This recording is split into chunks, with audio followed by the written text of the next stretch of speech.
नमस्कार दोस्तों। आज हम शुरू कर रहे हैं पार्ट नंबर 8 सुभागी। ये कहानी प्रेमचंद जी ने लिखी है। मुंशी प्रेमचंद का वास्तविक नाम धनपत राय था। इनका जन्म बनारस के पास लम्ही गांव में जुलाई 1880 में हुआ था। उर्दू में नवाब राय और हिंदी में प्रेमचंद के नाम से ये लेखन किया करते थे। ईदगाह, नामक का दरोगा, सदगति, कफन, पंच परमेश्वर, रंगभूमि, कर्मभूमि, सेवा सदन, गोदान, गबन, बड़े घर की बेटी आदि इनकी प्रमुख रचनाएं हैं। इनका निधन इनका निधन जो था 8 अक्टूबर 1936 को हुआ था। ये जो कहानी हम पढ़ने जा रहे हैं, सुभागी नाम की कहानी, ये मुंशी प्रेमचंद जी ने लिखी है। इनको धनपत राय के नाम से जाना जाता था। उर्दू में जो इनकी रचनाएं हैं, उर्दू में ये किस नाम से जाने जाते थे? नवाब राय। और हिंदी में प्रेमचंद के नाम से ये लेखन करते थे। इस कहानी को पढ़ने से पहले हम इस पाठ के बारे में थोड़ा सा जान लेते हैं। आज के समय में लड़का और लड़की में कोई भेद नहीं रह गया है। हर क्षेत्र में अब लड़कियां पहुंच रही हैं। लड़कियों को लड़कों से कम नहीं समझना चाहिए। हमारे समाज में लड़के लड़कियों में सदैव ही भेदभाव रहा है। हमेशा से लड़कियों को कमजोर समझा जाता है। इसका दुष्प्रभाव ये रहा है कि लड़कों की तुलना में लड़कियों की संख्या निरंतर कम होती जा रही है। मुंशी प्रेमचंद की कहानी सुभागी बड़ी ही प्रासंगिक है। आइए कहानी पढ़ते हैं। ये जो कहानी है ये बहुत प्रेरणादायक है, क्योंकि इस कहानी में बताया गया है कि लड़का या लड़की दोनों बराबर होते हैं और लड़के और लड़की में से कोई भी कम नहीं है। जैसा कि हमारे समाज में लड़के और लड़कियों में हमेशा भेदभाव रहा है, पर इस कहानी में बताया गया है कि दोनों ही बराबर हैं और एक दूसरे से कोई भी कम नहीं है। अब हम पाठ शुरू करते हैं। तुलसी महतो अपनी लड़की सुभागी से बहुत प्यार करते थे। छोटी आयु में वह घर के काम में चतुर और खेती बाड़ी के काम में निपुण थी। भाई रामू जो आयु में बड़ा था, बड़ा ही कामचोर और आवारा था। तुलसी महतो के दो बच्चे थे। एक उनकी बेटी सुभागी और एक उनका बेटा जिसका नाम था रामू। सुभागी जो थी वो छोटी छोटी थी और रामू बड़ा भाई था। सुभागी बहुत चतुर थी, हर काम में निपुण थी, खेती बाड़ी के काम भी बहुत अच्छे से कर लेती थी। पर जो उनका भाई था, जो सुभागी का भाई था रामू, वो बहुत ही कामचोर था और आवारा था। मतलब ना उसको पढ़ाई लिखाई करता था, ना कुछ काम करता था। तुलसी ने सुभागी और रामू दोनों की शादी कर दी। थोड़े दिन बीते, अचानक एक दिन बड़ी विपदा आ गई। सुभागी बहुत कम आयु में ही विधवा हो गई। सुभागी के दुखों की तो सीमा ही नहीं थी। बेचारी को अपना जीवन पहाड़ जैसा लगने लगता था। तुलसी ने दोनों अपने बच्चों की शादी कर दी थी, पर थोड़े दिन बाद ही जो सुभागी थी वो कम आयु में ही विधवा हो गई और अब उसका जीवन व्यतीत करना उसके लिए बहुत मुश्किल था। कुछ वर्ष बीते, लोग तुलसी महतो पर लड़की की शादी का दबाव डालने लगे। आजकल कोई इसे बुरा नहीं मानता, तो क्यों सोच विचार करते हो? जब कुछ साल बीत गए तो सब लोग तुलसी महतो से कहने लगे कि तुम अपनी बड़ी लड़की की शादी कर दो। और आजकल कोई भी जो पुनर्विवाह होता है उसके लिए कोई भी बुरा नहीं मानता, इसलिए अब तुम्हें उसकी शादी कर देनी चाहिए। तुलसी ने कहा, भाई मैं तो तैयार हूँ, लेकिन सुभागी भी तो माने। वह किसी तरह राजी नहीं होती। फिर तुलसी महतो था वो उनकी जवाब ये देता था कि मैं तो तैयार हूँ, पर जो सुभागी है वो दूसरी शादी करने के लिए राजी नहीं होती। हरिहर ने सुभागी को समझाकर कहा, बेटी हम तेरे ही भले के लिए ही कहते हैं। माँ बाप अब बूढ़े हो गए हैं, उनका क्या भरोसा, तुम इस तरह कब तक बैठी रहोगी? फिर जो एक गांव के ही बड़े थे, उनका नाम था हरिहर। उन्होंने सुभागी को समझाया कि हम तो तेरी भलाई के लिए कहते हैं, क्योंकि माँ बाप का क्या भरोसा, वो हमेशा तो बैठे नहीं रहेंगे, तो और तुम कब तक बैठी रहोगी? सुभागी ने सिर झुकाकर कहा, तुम्हारी बात समझ रही हूँ, लेकिन मेरा मन शादी करने को नहीं करता। मुझे आराम की चिंता नहीं है। मैं सब कुछ झेलने को तैयार हूँ। जो काम तुम कहो वह सिर आंखों के बल करूंगी, मगर शादी को मुझे ना कहो। जो सुभागी थी वो बड़ों का आदर करती थी, तो उसने सर झुकाकर कहा कि मैं सबकी बात समझ रही हूँ, पर मेरा मन शादी करने को नहीं है। मैं सब कुछ झेलने को तैयार हूँ, पर मुझे बस शादी करने के लिए मत कहो। उज्जड़ रामू बोला, तुम अगर सोचती हो कि भैया कमाएंगे और मैं बैठी मौज करूंगी, तो इस भरोसे ना रहना। इस बात पर उसका जो बड़ा भाई था, जो आवारा था, कुछ काम नहीं करता था, तो उसने उस बात पर कहा कि अगर तुम ये सोच रही हो कि तुम बैठे बैठे खाओगी, कि मेरी कमाई मैं कमाऊंगा और तुम बैठे बैठे राज करोगी खाओगी, तो इसके भरोसे मत रहना। सुभागी ने गर्व भरे स्वर में कहा, मैंने तुम्हारा आसरा किया भी नहीं और भगवान ने चाहा तो कभी करूंगी भी नहीं। अब सुभागी माँ बाप के साथ ही रहने लगी। फिर सुभागी ने भी उस बात का जवाब दिया कि मैंने तुम्हारा कोई भरोसा नहीं किया, ना मैं तुम पर निर्भर रहूंगी और भगवान ने चाहा कभी भी नहीं करूंगी। और अब सुभागी जो अपने माँ बाप के साथ रहने लगी, उसने घर का सारा काम संभाल लिया। बेचारी पहर रात से उठकर कूटने पीसने में लग जाती, चौका बर्तन गोबर थापती, खेत में काम करने चली जाती, दोपहर को आकर जल्दी जल्दी खाना पकाकर सबको खिलाती। अब सुहागी ने सारे घर का काम संभाल लिया था। वो सुबह से ही उठकर काम में लग जाती थी। कुछ मसाले पीसती, मसाले कूटती, आटा पीसती, चौका बर्तन करती, खेत में भी काम करती और फिर खेत से लौटकर खाना बनाती और सबको खिलाती। रात को कभी माँ के सिर में तेल लगाती, कभी उनकी देह दबाती। जहां तक उसका बस चलता माँ बाप को कोई काम ना करने देती। भाई को ना रोकती, सोचती ये तो जवान आदमी है, ये काम नहीं करेंगे तो गृहस्थी कैसे चलेगी। और रात को वो अपनी माँ के सर में तेल लगाती थी, उनकी सेवा करती थी, उनके पैर दबाती थी। और जब जितना उसके होता था वो अपने माँ बाप को कोई भी काम नहीं करने देती थी और अपने भाई को वो किसी काम को करने से नहीं रोकती थी, क्योंकि वो ये सोचती थी कि अगर ये काम नहीं करेंगे तो घर कैसे चलेगा। मगर रामू को ये बुरा लगता। अम्मा और दादा को तिनका तक नहीं उठाने देती है और मुझे पीसना चाहती है। यहाँ तक कि एक दिन मैं आपे से बाहर हो गया। सुभागी से बोला, अगर उन लोगों का बड़ा मोह है तो क्यों नहीं अलग होकर रहती हो। तब सेवा करो तो मालूम हो कि सेवा कड़वी लगती है कि मीठी। दूसरों के बल पर वाहवाही लेना आसान है, बहादुर वह है जो अपने बल पर काम करे। और रामू को ये चीज बहुत बुरी लगती थी कि वो मेरा कोई काम नहीं करती और आ, अम्मा और दादा मतलब मेरे जो माँ बाप है, मेरे जो माता पिता हैं, उनको तिनका भी नहीं उठाने देती, उनको कोई काम नहीं करने देती, पर मुझसे सारा काम करवाती है। और इसलिए एक दिन उसने गुस्से में आकर सुभागी से बोला कि अगर तुम्हें इन लोगों से ज्यादा प्यार है तो तुम इनके साथ रहो। अगर तुम्हें सेवा ही करनी है तो तुम अलग रहकर करो। तुम अब मेरे बल पर तुम इनकी सेवा कर रही हो और मैं काम कर रहा हूँ। सुभागी ने कुछ जवाब न दिया। बात बढ़ जाने का वह था, मगर उसके माँ बाप बैठे सुन रहे थे। महतो से रहा ना गया, बोले, क्या है रामू, सुभागी से क्यों लड़ते हो। तो सुभागी को ये डर था कि कहीं बात ज्यादा बढ़ ना जाए, तो इसलिए वह चुप रही। पर उसके जो माँ बाप थे वो सब सुन रहे थे और इसलिए उसके पिता ने उसको डांट कर बोला कि तुम अपनी बहन से क्यों लड़ते हो। रामू पास आकर बोला, तुम क्यों बीच में कूद पड़े, मैं तो उसको कहता था, तुलसी, जब तक मैं जीवित हूँ तुम उसे कुछ नहीं कह सकते, मेरे पीछे जो चाहे करना, बेचारी का घर में रहना मुश्किल कर दिया है। फिर रामू ने कहा, तुम बीच में मत पड़ो, मैं सिर्फ उसे कह रहा हूँ। तब उसके पिता बोले कि जब तक मैं जिंदा हूँ तब तक तुम सुभागी को कुछ नहीं कहोगे, तुमने उसका रहना मुश्किल कर दिया है इस घर में। रामू, आपको बेटी प्यारी है तो उसे गले बांध कर रखिए, मुझसे तो नहीं रोका जाता।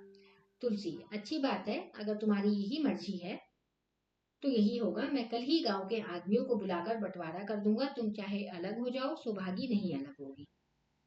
फिर तुलसी ने भी कहा, ठीक है, मैं गांव वालों को बुलाकर बंटवारा कर देता हूँ, तुलसी हमारे साथ रहेगी, तुम अलग हो जाओ।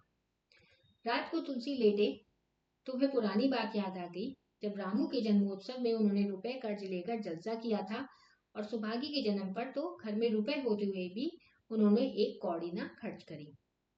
जब रात को तुलसी महतो लेटे आराम कर रहे थे, वो वहां पर लेट कर आराम कर रहे थे, तो तब उनको ये याद आया कि जब रामू का जन्म था, जब रामू का जन्मदिन था तो उन्होंने बहुत बड़ा फंक्शन किया था, बहुत बड़ा उत्सव मनाया था और उसके लिए उन्होंने पैसे लिए थे, कर्जा लिया था। पर सुभागी के जन्म पर घर में पैसे भी थे, तब भी उन्होंने कुछ भी खर्चा नहीं किया था।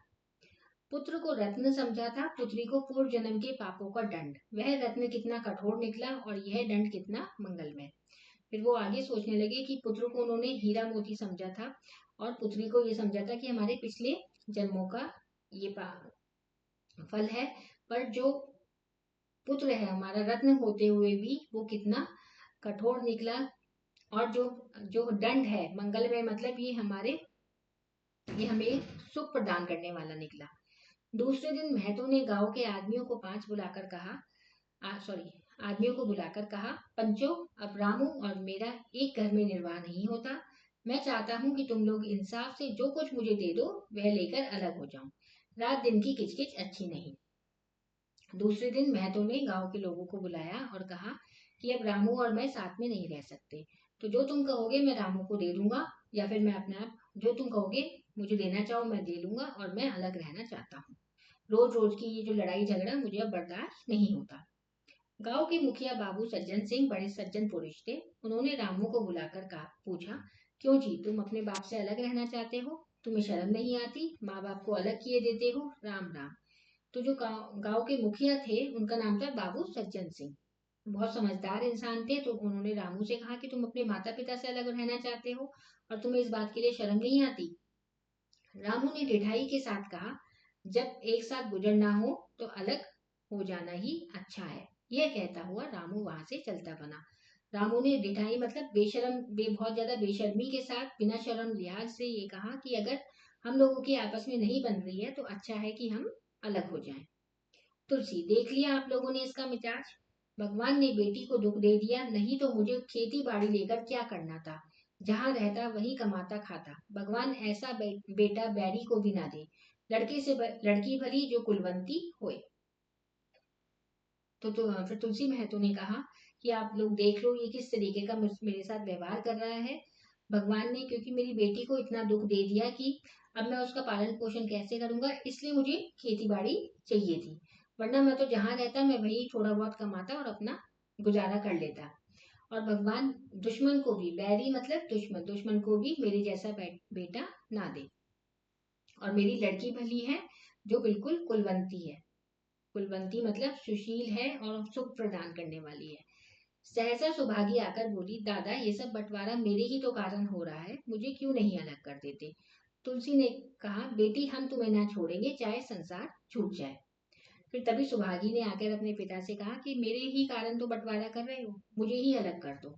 पर फिर उसके पिता ने कहा, नहीं, हम तुम्हारा साथ नहीं छोड़ेंगे।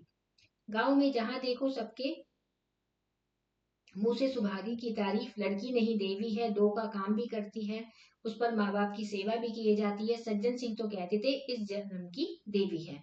गांव में जो भी इंसान था वो सब सुभागी की तारीफ करता था, क्योंकि वो काम भी करती थी, अपने माँ बाप की सेवा भी करती थी, और जो मुखिया थे वो कहते थे वो देवी है। मगर शायद महतो को ये सुख बहुत दिन तक भोगना ना लिखा था।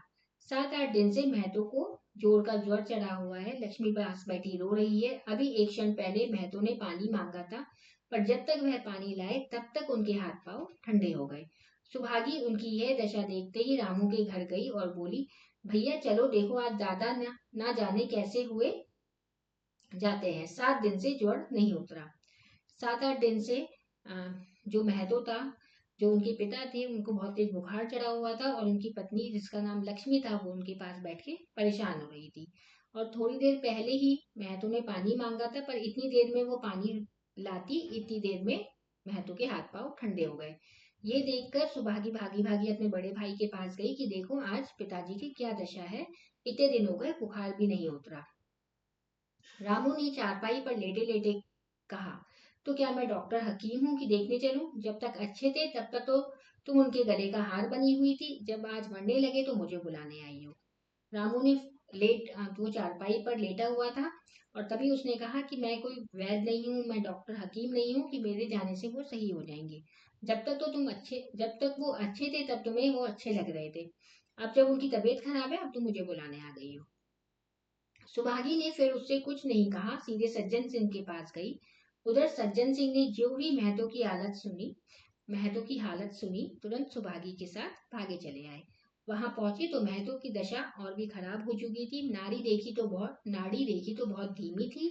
समझ गई कि जिंदगी के दिन पूरे हो गए हैं। सजल नेत्र होकर बोले, अब कैसी तबीयत है?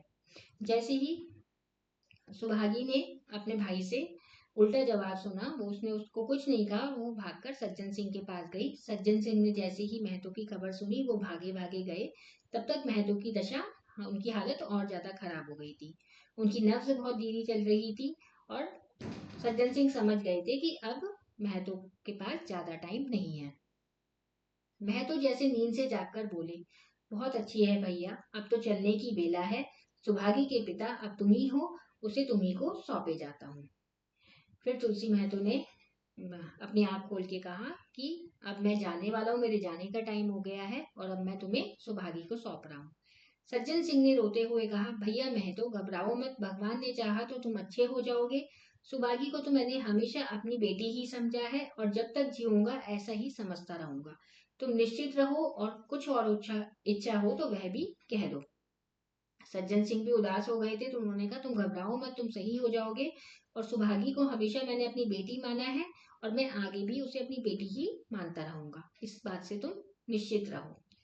मैथो ने विनीत नेत्रों से देखकर कहा, और नहीं कहूंगा भैया, भगवान तुम्हें सदा सुखी रखे। सज्जन, रामू को बुला कर लाता हूँ, उससे जो भूल चूक हो क्षमा कर दो। महतो, नहीं भैया, उस पापी का मुंह मैं नहीं देखना चाहता। फिर महतो ने बहुत उदास नजरों से कहा कि नहीं, मैं और कुछ नहीं चाहता, आप ईश्वर आपको सदा सुखी रखे। फिर सज्जन सिंह ने कहा, चलो मैं रामू को बुला के लाता हूँ, उससे जो भी गलतियां हुई हो तुम उसे माफ कर दो। पर महतो ने कहा, नहीं, मैं उसका चेहरा नहीं देखना चाहता।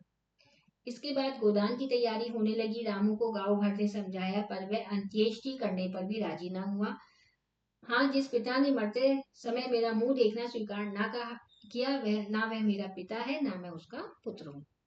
पर उसके बाद सब उनके अंतिम क्रिया की तैयारी करने लगे। रामू को सबने समझाया कि चलो अपने पिता को अग्नि दे दो, पर उसने वह नहीं माना।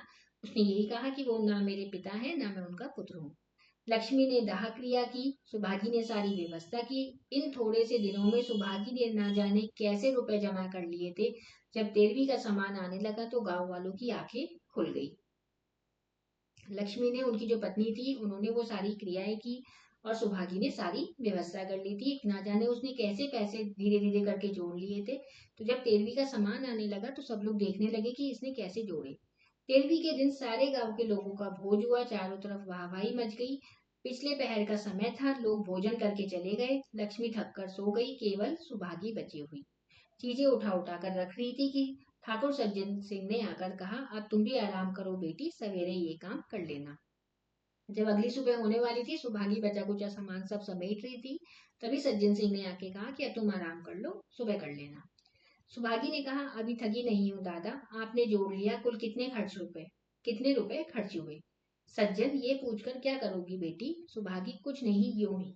सज्जन, कोई 3000 रुपए खर्च हुए होंगे। सुभागी ने सकुचाते हुए कहा, मैं इन रुपयों की देनदार हूँ। सुभागी ने कहा, नहीं, मैं अभी नहीं थकी, आपके कितने पैसे खर्च हुए वो मुझे बता दीजिए।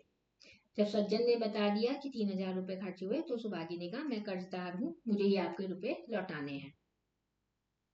पति के देहांत के बाद से ही लक्ष्मी का दाना पानी छूट गया। सुभागी के आग्रह पर चौके में जाती, मगर कौरकंड के नीचे ना उतरता। 50 वर्ष हुए, एक दिन भी ऐसा न हुआ कि पति के बिना खाए उसने खुद खाया हो। अब इस नियम को कैसे तोड़े। अब लक्ष्मी जो थी, जो महतो की पत्नी थी, उन्होंने महतो के जाते ही उन्होंने खाना पीना छोड़ दिया था, क्योंकि 50 साल हो गए थे, कभी भी ऐसा नहीं हुआ कि पति को खिलाए बिना उन्होंने खाना खाया हो। और वह अब इस नियम को कैसे तोड़े। आखिर उसे खांसी आने लगी, दुर्बलता ने जल्दी खाट पर डाल दिया। सुभागी अब क्या करे। ठाकुर साहब के रुपए चुकाने के लिए दिलोजान से काम करने की आवश्यकता थी। यहाँ माँ भी बीमार पड़ गई। अगर बाहर जाए तो माँ अकेली रहती है, उनके पास बैठे तो बाहर कैसे काम करे। माँ की दशा देखकर सुभागी समझ गई कि इनका भी अंतिम समय आ पहुंचा। महतो को भी तो यही जोर था। अब उसकी तबीयत ज्यादा बिगड़ने लगी लक्ष्मी की, और वो कमजोरी ने उसने खाट पकड़ ली, वो बिस्तर पर आ गई। अब सुभागी बहुत परेशान थी, क्योंकि उसे पैसे भी चुकाने थे और उसे काम करने की भी आवश्यकता थी। पर अब अगर माँ बीमार पड़ गई तो अब वो माँ को अकेले नहीं छोड़ सकती थी, और अगर बाहर जाके काम करती तो माँ के पास कौन रहता। तो धीरे धीरे सुभागी समझ गई थी कि उसके पिता को भी यही बुखार था, तो और उसकी माँ को भी अब यही बुखार आ गया है, तो अब उनके ज्यादा दिन नहीं बचे हैं। गांव में और किसी फुर्सत थी दौड़ धूप करता। सज्जन सिंह दोनों वक्त आते। लक्ष्मी की दशा बिगड़ती जा रही थी, यहाँ तक कि 15वें दिन वह भी संसार से विदा ले गई। सुभागी को उसने आशीर्वाद दिया, तुम्हारी जैसी बेटी पाकर मैं धन्य हो गई। मेरा क्रियाक्रम तुम ही करना, मेरी भगवान से यही प्रार्थना है। कि अगले जन्म में तुम ही मेरी कोख से जन्म लेना। गांव में और किसी को फुर्सत ही नहीं थी, किसी के पास टाइम नहीं था। सज्जन सिंह ही सुबह शाम आते थे और धीरे धीरे लक्ष्मी की हालत भी बिगड़ने लगी और बिना 15वें दिन वो भी संसार से चली गई। और उन्होंने जाते जाते सौभागी को आशीर्वाद दिया कि तुम्हारी जैसी बेटी पाकर मेरा जीवन धन्य हो गया और तुम ही मेरा अंतिम क्रिया करना, और मैं अब भगवान से ये प्रार्थना करती हूँ कि अगले जन्म में तुम ही मेरी बेटी बनो। माता के देहांत के बाद सुभागी का जीवन सुभागी के जीवन का केवल एक लक्ष्य रह गया, सज्जन सिंह के रुपए चुकाना। 3 वर्ष तक सुभागी ने रात को रात और दिन को दिन न समझा। उसकी कार्य शक्ति और हिम्मत देखकर लोग दांतों तले उंगली दबाते थे। दिन भर खेती बाड़ी का काम करने के बाद वह रात को आटा पीसती। 30वें दिन 300 रुपए लेकर वह सज्जन सिंह के पास पहुंच जाती। इसमें कभी नागा नहीं होती। जब माता का देहांत हो गया तो अब सुभागी का केवल एक लक्ष्य था कि वो सज्जन सिंह के पैसे वापस लौटा दे। 3 वर्ष तक उसने दिन रात काम करा। दिन में खेती बाड़ी का काम करती थी, रात को आटा पीसती थी और 30वें दिन वो 300 रुपए लेके सज्जन सिंह के पास पहुंच जाती थी। अब चारों ओर से उसकी सगाई के पैगाम आने लगे। सभी उसको अपने घर की बहू बनाना चाहते थे। जिसके घर सुभागी जाएगी उसके दिन फिर जाएंगे। सुभागी यही जवाब देती, अभी वह दिन नहीं आया। अब सब लोग गांव में उसकी वाहवाही होने लगी और लोग उसके रिश्ते के लिए आने लगे, पर वह राजी नहीं होती थी। जिस दिन सुभागी ने आखिरी किश्त चुकाई उस दिन उसकी खुशी का ठिकाना ना था। आज उसके जीवन का कठोर व्रत पूरा हो गया। जब सुभागी ने पूरे पैसे कर दिए सज्जन सिंह के, फिर उसने चैन की सांस ली। वह चलने लगी तो सज्जन सिंह ने कहा, बेटी तुमसे एक प्रार्थना है, कहो कहूँ या ना कहूँ, मगर वचन दो कि मानोगी। सज्जन सिंह जब सुभागी पैसे देके जाने लगी तो सज्जन सिंह ने कहा कि मैं तुमसे कुछ कहना चाहता हूँ और कहो मैं कहूँ या ना कहूँ, पर अगर मैं कहूँ कि तो फिर तुम्हें मानना पड़ेगा। सुभागी ने कृतज्ञ भाव से कहा, दादा आपकी बात न मानूंगी तो किसकी बात मानूंगी। सज्जन सिंह, मैंने अब तक तुमसे इसलिए नहीं कहा कि तुम अपने को मेरा देनदार समझ रही थी। अब रुपए चुकता हो गए, मेरा तुम्हारे ऊपर कोई एहसान नहीं है, बोलो कहूँ। सुभागी आपकी जो आज्ञा हो। सज्जन देखो इनकार ना करना, नहीं तो मैं तुम्हें अपना मुंह फिर ना दिखाऊंगा। सुभागी क्या आज्ञा है। सज्जन, मेरी इच्छा है कि तुम मेरे घर की बहू बनकर मेरे घर को पवित्र करो। मेरा लड़का तुम्हारे नाम का पुजारी है, तुमने उसे देखा है, बोलो मंजूर करती हो। अब सज्जन सिंह ने अपने बेटे के रिश्ते के लिए सुभागी से बात करी और उसने ये भी कहा कि मैं अब तक इसलिए नहीं बोला था क्योंकि तुम समझती थी कि तुम्हें मेरे पैसे देने हैं, तो अगर मैं तुम्हें अपनी घर की बहू बनाना चाहता तो तुम्हें लगता कि मुझ पे एहसान कर रहे हैं, पर अब क्योंकि मेरा लड़का भी तुमसे प्रेम करता है तो इसलिए तुम इस रिश्ते को मंजूर करती हो या नहीं। सुभागी बोली, दादा इतना सम्मान पाकर पागल हो जाऊंगी। सज्जन, तुम्हारा सम्मान भगवान कर रहे हैं बेटी, तुम साक्षात भगवती का अवतार हो। सुभागी ने कहा कि आप लोग मुझे इतनी इज्जत दे रहे हो कि मैं इस इज्जत को सहन नहीं कर पाऊंगी। तो सज्जन सिंह ने कहा कि स्वयं भगवान कर रहे हैं, तुम देवी का ही अवतार, देवी का ही एक रूप हो। सुभागी, मैं तो आपको अपना पिता समझती हूँ, आप जो कुछ करेंगे मेरे भले के लिए करेंगे, आपका हुक्म मैं कैसे टाल सकती हूँ। सज्जन सिंह ने उसके माथे पर हाथ रखकर कहा, बेटी तुम्हारा सुहाग अमर हो, तुमने मेरी बात रख ली, मुझसे भाग्यशाली संसार में और कौन होगा। और सज्जन सिंह ने उसको आशीर्वाद दिया क्योंकि सुभागी भी रिश्ते के लिए मान गई थी। अब हम शब्दार्थ करते हैं। निपुण, कुशल, उज्जड़, असभ्य, बैरी, शत्रु, अंत्येष्टि, अंतिम संस्कार, देनदार, कर्जदार, विधवा जिस स्त्री के पति की मृत्यु हो चुकी हो, जलसा, रंगारंग कार्यक्रम, कुलवंती, कुलीन, योग्य, नागा, अवकाश और भगवती देवी। अभ्यास पढ़ने का कौशल। शब्दों का उच्चारण कीजिए। निपुण, विधवा, उज्जड़, जलसा, मिजाज, बैरी, कुलवंती, अंत्येष्टि, कृतज्ञ, भाव, भाग्यशाली, साक्षात।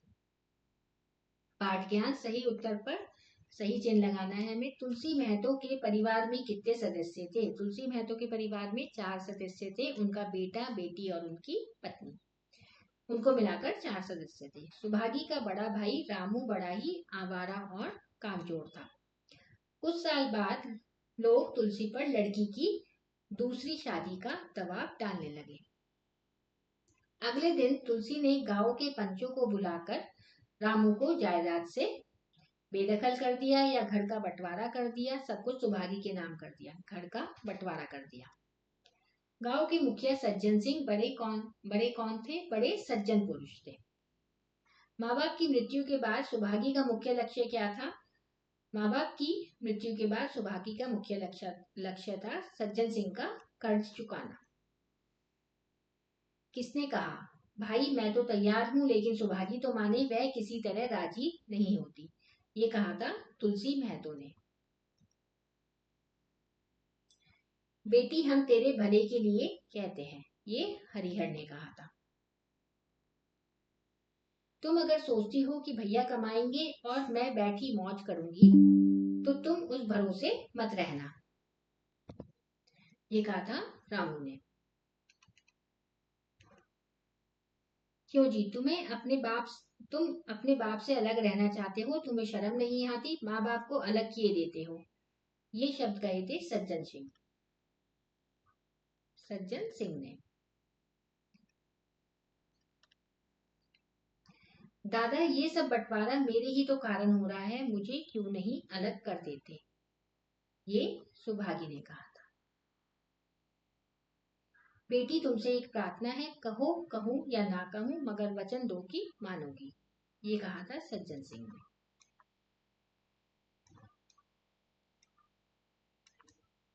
प्रश्न नंबर 3, पंक्तियों का अर्थ स्पष्ट कीजिए। पुत्र को रत्न समझा था और पुत्री को पूर्व जन्म के पापों का दंड। वह रत्न कितना कठोर निकला और यह दंड कितना मंगलमय। तुलसी महतो ने बेटे को, ये जो वाक्य थे ये तुलसी महतो ने कहा था। वो तुलसी महतो जब सोच रहे थे रात को, ये उस समय के वाक्य हैं। उन्होंने सोचा था कि तुलसी महतो ने बेटे को समझा था कि बुढ़ापे में उनका वो सहारा बनेगा, और उन्होंने उसके जन्मदिन पर कर्जा लेके जलसा भी किया था, उत्सव भी मनाया था, पर रामू आवारा और कामचोर निकला। इसलिए उन्होंने उसे कहा कि वो कितना कठोर निकला। और तुलसी की जो बेटी सुभागी थी, पैसे होने के बावजूद भी उन्होंने उसका जन्मदिन नहीं मनाया था, उसके जन्म पर कोई उत्सव नहीं किया था, और उन्होंने सोचा था कि वो पिछले कर्मों का फल है, पिछले पुराने कर्मों का फल है, पर वो मंगल में निकली, मतलब वो उनके कर्मों का अच्छा फल निकली और वो उनके बुढ़ापे का सहारा बनी। प्रश्न नंबर 4, रिक्त स्थानों की पूर्ति कीजिए। सुभागी बहुत छोटी उम्र में ही विधवा हो गई। बहादुर वह है जो अपने डैश पर काम करे। बहादुर कौन है? बहादुर वह है जो अपने बल पर काम करे।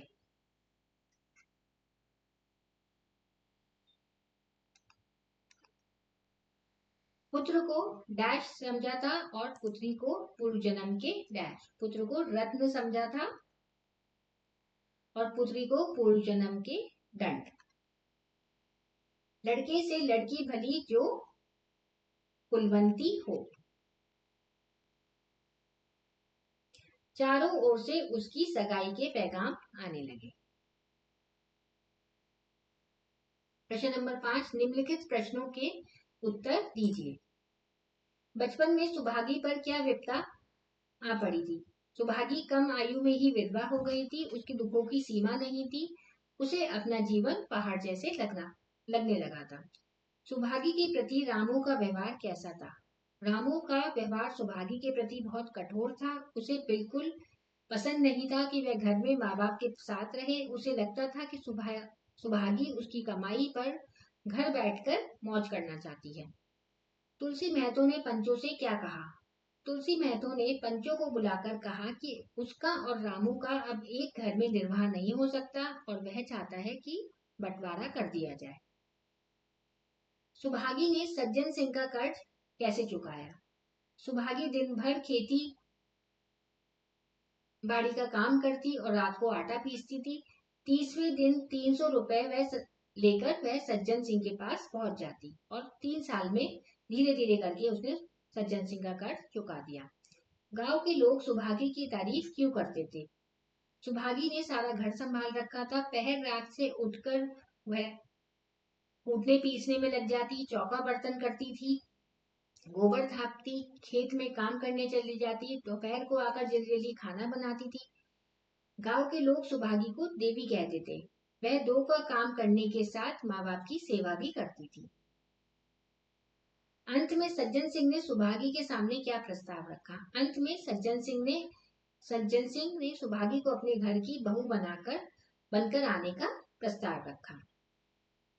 तुलसी महतो ने रामू के जन्मोत्सव में रुपए कर्जा लेकर जलसा करवाया और जब सुभागी पैदा हुई तो घर में पैसे होते हुए भी उन्होंने एक कौड़ी खर्च नहीं की। इन पंक्तियों के माध्यम से लेखक ने समाज की किस बुराई की ओर संकेत किया है, स्पष्ट कीजिए। इन पंक्तियों के माध्यम से लेखक ने समाज का लड़के लड़कियों के प्रति भेदभाव की ओर संकेत किया है। हमारे समाज में लड़कियों को हमेशा कमजोर समझा जाता है। लड़के के जन्म पर लोग मिठाइयां बांटते हैं और वहीं कहीं स्थानों पर आज भी लड़कियों का जन्म लेना श्राप माना जाता है। ये पाठ यहाँ पर समाप्त होता है। धन्यवाद।